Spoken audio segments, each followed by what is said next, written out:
L'année dernière, l'IPBES, donc le réseau d'experts sur la biodiversité, parlait d'1 million d'espèces animales, végétales menacées d'extinction. Le lien qu'on a voulu faire, c'est au niveau innovation. Donc pouvoir utiliser l'innovation scientifique au service de la vie terrestre et de la biodiversité, et donc d'amener des outils aussi pointus que ceux qu'on utilise par exemple en cancérologie, mais pour protéger l'environnement.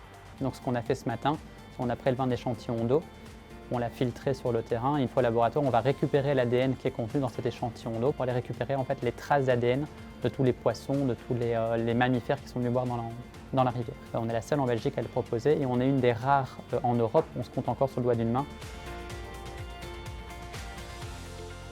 On s'est rendu compte qu'on était dans un contexte de changement climatique où on avait besoin d'énormément de données pour savoir comment gérer les forêts. Donc il y avait beaucoup de critiques de se dire attention, déforestation, mais on a besoin d'utiliser du bois, les questions de carbone qui arrivaient, etc.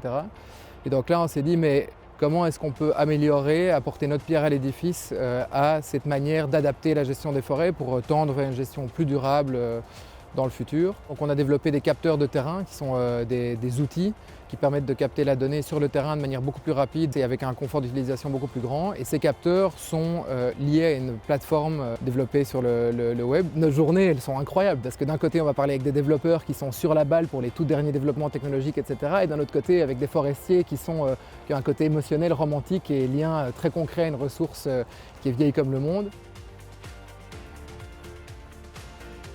Dans les différentes missions, on a un accompagnement des services publics, des ONG, des associations environnementales vraiment sur la conservation de la biodiversité.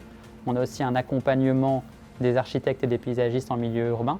Donc là, on travaille sur des grands projets de réaménagement afin de favoriser la biodiversité, de la prendre en compte vraiment dès le début du projet. Et enfin, on essaie de travailler aussi dans l'accompagnement des entreprises. On dit souvent que la biodiversité, c'est compliqué. Donc, beaucoup de grands groupes n'intègrent pas la notion de biodiversité dans leurs actions parce que c'est quelque chose qui est difficile à appréhender. Et je suis entièrement d'accord avec eux. Mais la moindre petite action peut déjà avoir un effet très important. Et donc moi, je dirais, lancez-vous.